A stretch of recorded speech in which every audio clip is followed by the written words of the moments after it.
जैसा कि सब जानते हैं, सूचना का अधिकार अधिनियम 2005 ये कितना इफेक्टिव है आम नागरिकों के लिए। आम नागरिकों को इस एक्ट के माध्यम से काफ़ी सूचनाएं, वैसी सूचनाएं जो वो कभी कल्पना भी नहीं कर सकते थे पहले, वो उपलब्ध होती है। और आज जैसा कि सर्वविदित है कि लोग सोचते हैं कि सरकारें ऑनलाइन सब चीज़ कर रही है, लेकिन क्यों कर रही है इसके पीछे भी अगर हम लोग जाएंगे तो सूचना का अधिकार अधिनियम 2005 जो है ये आपको मालूम पड़ेगा, क्योंकि इस एक्ट में यह बात बतलाया गया है और बोला गया है कि सरकार चाहे जो भी हो, चाहे जो भी सरकारी विभाग हो जिसमें कि सरकार का पैसा भागीदारी होता है, उस विभागों को, उस सरकारी डिपार्टमेंट को सभी जानकारी ऑनलाइन रखना है। और ऑनलाइन इसलिए रखना है कि कम से कम लोग सूचना के अधिकार अधिनियम 2005 का उपयोग करें। भी लगता है सरकारी कर्मचारियों को कि अगर वो कोई सूचना देते हैं, चाहे कोई बात डिस्क्लोज करते हैं, जैसे वो अपने घर की बात कर रहे हैं, जबकि यह जनरल पब्लिक, सार्वजनिक है। ये बातें जो भी सरकारी विभाग में होती है, चाहे किसी चीज़ का टेंडर हो, चाहे कोई फाइल का निष्पादन हो, कोई उसमें क्या रिपोर्ट कर रहा है, क्या मंत्री जी उसमें लिख रहे हैं, क्या सरकारी वरिष्ठ पदाधिकारी उसमें लिख रहे हैं, ये हर चीज़ की जानकारी हर लोगों को प्राप्त करने का अधिकार है। सबसे मैं चुनाव जीत के गया बार काउंसिल में, तो वहाँ की भी जो प्रणाली मैंने देखा, वहाँ की प्रणाली में मैंने देखा कि वहाँ भी सूचनाएं उपलब्ध कराने में वहाँ के जो लोग हैं वो बड़ी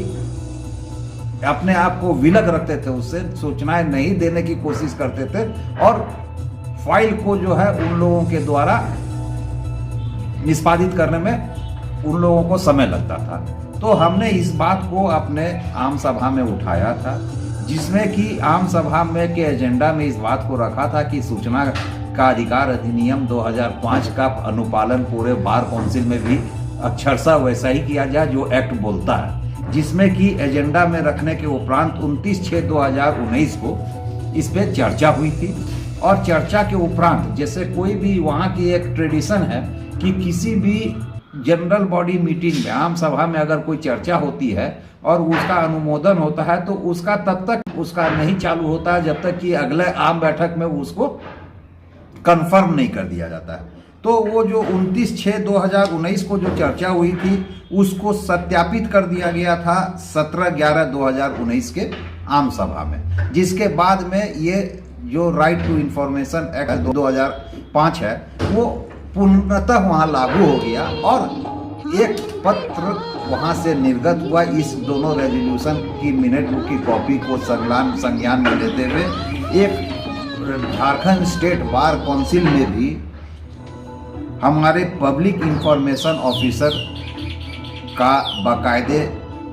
नियुक्ति हुआ और उनका जो नाम है वो नोटिस बोर्ड में डिस्प्ले किया गया। इसी तरीके से प्रथम अपीलीय पदाधिकारी भी वहाँ नियुक्त हुए, उनका भी नाम